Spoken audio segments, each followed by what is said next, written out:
ত্রয়োদশ জাতীয় সংসদ নির্বাচনে জয়ের পর প্রধানমন্ত্রী হিসেবে প্রথমবারের মতো নিজ জেলা বগুড়ায় পা রাখলেন তারেক রহমান। আর এই সফরেই ১৫০ বছরের পুরনো বগুড়া পৌরসভাকে দেশের ১৩তম সিটি কর্পোরেশন হিসেবে ঘোষণা করেছেন তিনি। এছাড়াও প্রধানমন্ত্রী আরও বেশ কিছু কার্যক্রম উদ্বোধন ও জনসভা করেন। এদিকে বগুড়ার এই নতুন প্রশাসনিক যাত্রাকে ঘিরে স্থানীয়দের মধ্যে দেখা গেছে আনন্দ উচ্ছ্বাস। বিস্তারিত প্রতিবেদনে। অবশেষে ১৫০ বছরের পুরনো বগুড়া পৌরসভা দেশের ১৩তম সিটি কর্পোরেশন হিসেবে আনুষ্ঠানিকভাবে যাত্রা শুরু করল। আনুষ্ঠানিকভাবে এই বগুড়া সিটি কর্পোরেশনের ফলক উন্মোচন করেন প্রধানমন্ত্রী তারেক রহমান। এ সময় পরিকল্পিত নগরায়ন, আধুনিক সেবা ব্যবস্থা এবং প্রযুক্তি নির্ভর প্রশাসনের মাধ্যমে বগুড়াকে একটি আদর্শ নগর হিসেবে গড়ে তোলার প্রতিশ্রুতি দেন প্রধানমন্ত্রী। আমার পাশে থাকবেন ইনশাআল্লাহ।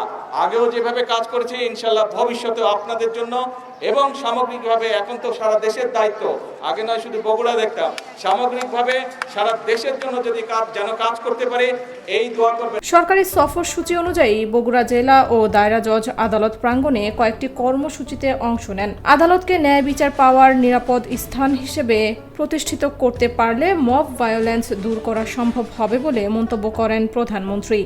২০২৪ সালের আগস্ট মাসে দেশের স্বাধীনতা প্রিয় মানুষ অন্ধকারের শাসন থেকে মুক্ত করে নিজেকে, মুক্তি পায়। সুতরাং বর্তমান সরকার এবার দেশের ন্যায় শাসন প্রতিষ্ঠার মাধ্যমেই জনগণের ন্যায় বিচার পাওয়ার অধিকার প্রতিষ্ঠা করতে বদ্ধপরিকর। আদালত হয়রানির জায়গা নয়, বরং ন্যায় বিচার পাওয়ার নিরাপদ স্থল। জনমনে এমন বিশ্বাস দৃঢ় হলে সমাজ থেকে মব ভায়োলেন্স ও দূরীভূত হবে বলে আমি ব্যক্তিগতভাবে বিশ্বাস করি। এছাড়া এই দিন ই-বিল বন্ড কার্যক্রমের উদ্বোধনও করেন প্রধানমন্ত্রী। এ সময় তিনি জানান, আর যেন কেউ ফ্যাসিবাদ কায়েম করতে না পারে সেই লক্ষ্যে কাজ করছে সরকার। বাংলাদেশের জনগণ তাদের হারানো গণতান্ত্রিক রাজনৈতিক অধিকার ফেরত পেয়েছে। আর কখনো যাতে কোনো স্বৈরাচার কিংবা তাবেদার জনগণের অধিকার কেড়ে নিয়ে দেশে ফ্যাসিবাদী শাসন প্রতিষ্ঠা করতে না পারে, সেটি নিশ্চিত করাই এখন সময়ের দাবি। সফরের অংশ হিসেবে আলতাফুন্নেসা খেলার মাঠে আয়োজিত বিএনপির জনসমাবেশে বক্তব্য রাখেন তারেক রহমান।